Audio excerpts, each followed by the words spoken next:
So you want to paint water, but it's challenging and intimidating.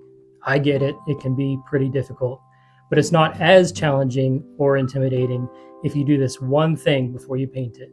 Forget that it's water.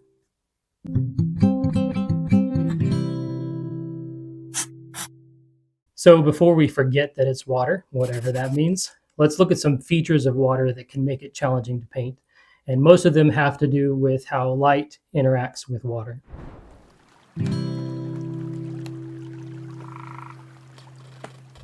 All right, so first is reflection. If we look at this scene from a local creek here, and we're looking down into the water, we can see this large area of blue reflection where the light is just coming off the water like a mirror. So obviously it's mostly blue because it's reflecting the sky, but notice carefully how the hue changes, the blue changes depending on the angle that you're looking at the water. So up here towards the top, it's nice and bright and blue, just a brighter color. Down here towards the bottom, still that blue, but the color blends with the creek bed below. And so it makes it a different color, a different hue. We have to keep an eye on that when we paint water. Next, we have to consider refraction. So this is the light as it passes through the water and it bends and bounces. And if you notice in this scene here by this rectangular rock, there's sort of a glow from the light. And you'll see this pretty often as the light refracts and bounces as it passes through the water. All right, next we have to consider the opacity or the transparency of the water. Where there's reflection, then you get very opaque water. It's harder to see through. So where the reflection happens here, you can see that the creek bed below is not as clear. You can't see through it as well. But here in the shadows that are cast by the trees above, you can see straight through that clear water, this very shallow water. So we have to keep an eye on the opacity of the water. Keep that in mind. So shadows are another important aspect of painting water. As we just mentioned, when there is a shadow, like here, you can see directly through the water because it's blocking the light that's reflecting that would normally reflect from the surface. But shadows can also cast different hues that mix with the creek bed or the lake bed, whatever you're painting, and make some interesting mixes, some interesting colors. We also have to consider glare. There are times where the angle of the light that's reflecting at us is very bright because it's coming right at our eyes. And this causes very white, bright spots. And here we have a spot, like right here, and maybe a few other sparkles. This is the sparkle effect, that glare that comes off. There are very bright spots in the water. And then finally, a very important aspect of painting water that is almost unnoticeable when you normally look at water, but is incredibly important in making water seem realistic when you paint it, is what I would call light seams. I don't know the real terminology for this, but it's just where the light meets an object that's coming out of the water, and it causes an interesting glare along that seam, along that line. And you can see that happening right here. You can see a little bit around these rocks here and here, down in this area here as well. So these light seams are very important, and they give that effect of an object coming out of the water. So those are the main features of water that we need to reproduce to make sure that our painting looks like water. But the problem is we need to forget all of that. And the reason we need to forget all of that, or at least mostly forget it, is because a lot of artists think in terms of transparency. And they're working with an opaque medium like a dusty pastel, and they get to thinking, how can I make this dusty pastel look like water? It's not fluid, it's not liquid, it's not shiny. How can I make transparency when it's not transparent? And that's the wrong way to think when you're trying to paint water. So how do I make it look like water when it's not transparent and I need that transparent look? Well, the short answer is stop thinking in terms of transparency. Stop thinking in terms of fluidness and water, and start observing very closely the shapes and the colors that you see. Start painting what you see instead of what you think that you see.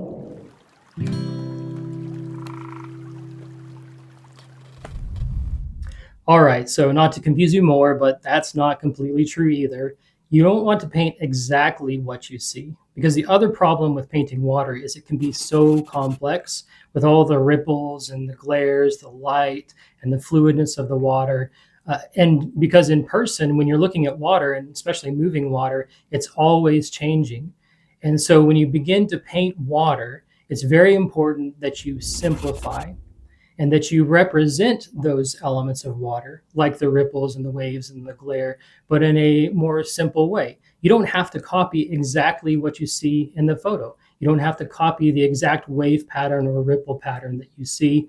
You can represent it. You can create similar shapes.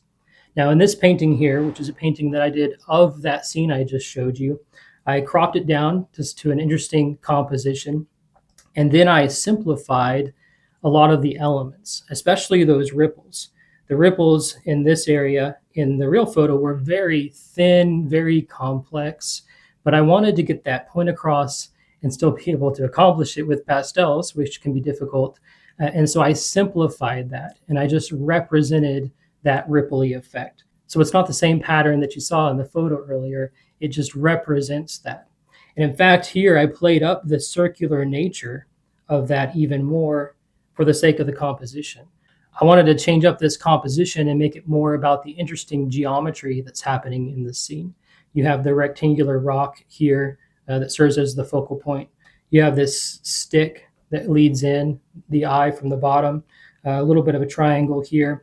And so when it came to the ripples, I wanted to accentuate the circular nature of that to help guide the viewer into the scene, but also to play up this geometrical compositional element.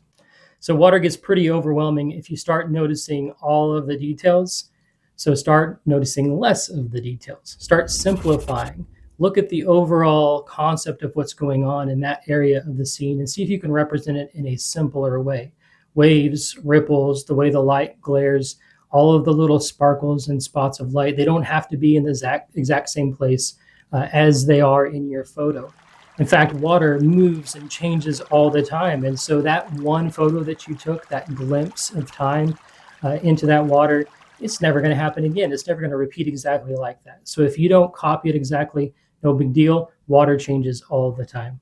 By the way, this is the same for clouds as well. I'll do another video about that sometime. Now, the main consideration when you're painting water is contrast. It's the contrast that gives that illusion of glare, of reflection of light, that really sells that this is water. So not only is that contrast important, but sharp lines in that contrast is also important. When a light meets a dark, make sure that you have a clean edge, at least some places in your water, because that gives that effect of the waves and the ripples where the angle of the water is pushing the light one direction, but not another direction, and you get those sharp lines. And if you notice again in this painting, look at the strong contrast in the ripple area between the reflected light and the ripples and the darkness of the tree shadow above. It's that contrast that really sells this as water. So as you're painting your water, you're focusing on that contrast. You're focusing on the main colors. You're focusing on the main primary shapes, trying to simplify them to represent water, not copy them exactly as you're seeing them.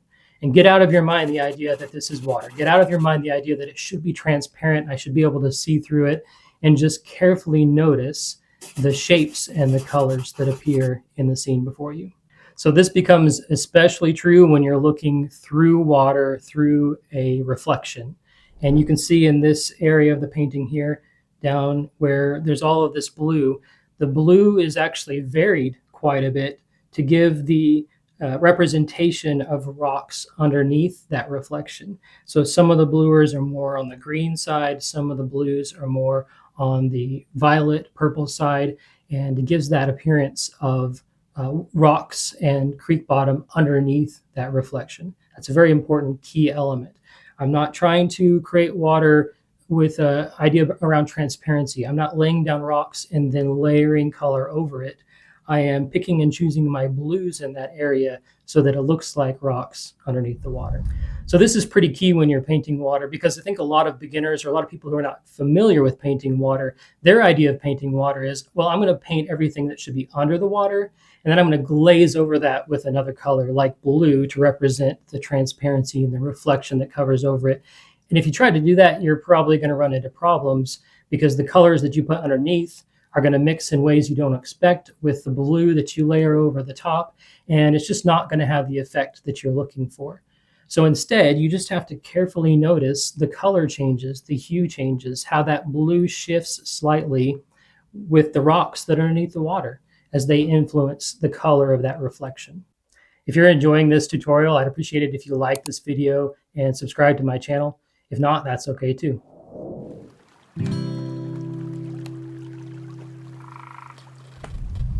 So here's another water scene, this time a lake instead of a creek, and we're a little farther back from the water looking at a different angle, but the concepts still apply.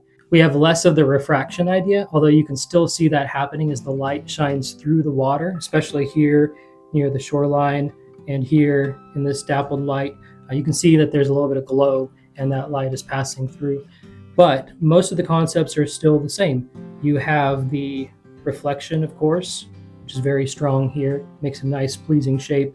You've got the light passing through and the shadow allowing us to see through, and the transparency of the water here in this region. You can see the bottom of the lake there. You can see those tree shadows that are very dark here close to the shoreline. And then, of course, our contrast with these sharp wave lines coming through and contrasting with the shadows. So all the same concepts. And you can take advantage of your pastel in this case and use that long, sharp edge to create those wave marks and those ripple marks. Also use the texture of the paper and the pastel to your advantage. A lot of times, especially in the distance, when you get that glimmer in the water, you can represent that by lightly scumbling your pastel over the surface, and you get a textured look that can represent that glimmery feel. If you have questions about these concepts or about painting water, let me know in the comments and I'll be sure to try to answer your question or maybe even make another video about it. And now here's the painting of that scene, and you can see all these things coming together in this scene. And we have the refraction, the glow in this area. We've got that reflection here. We've got the sharp marks here for our ripples. We have the change in hue. We've used some different blues, from a more violet-y blue here to some greener blues here, and down here these darker and lighter blues have some shifts in hue in them as well. And so we get those shifts that really represent water, but it's the contrast. If you notice the contrast here, that is the critical piece that makes this stand out as water. So when you're painting water, just forget that it's water. Stop trying to magically make your pastel transparent and just closely observe the shapes and the colors, the shifts in hue, the contrast between the lights and the darks, the detail that can be represented by simplified shapes and marks. Make sure you put all of these pieces together and then put in those pops of light, the little glares, the sparkles, the light seams, so that you get all those elements that really make it feel like water. And as always, try to create every day. Try to make something every day. I think you'll be surprised at how much it can change your life and change the way that you view the world. And again, I hope you enjoyed this tutorial. I hope it was helpful for you. If it was, if you liked this video and subscribe to my channel, I'd really appreciate it. It would help me out a lot. But if not, that's okay too. Now go make something.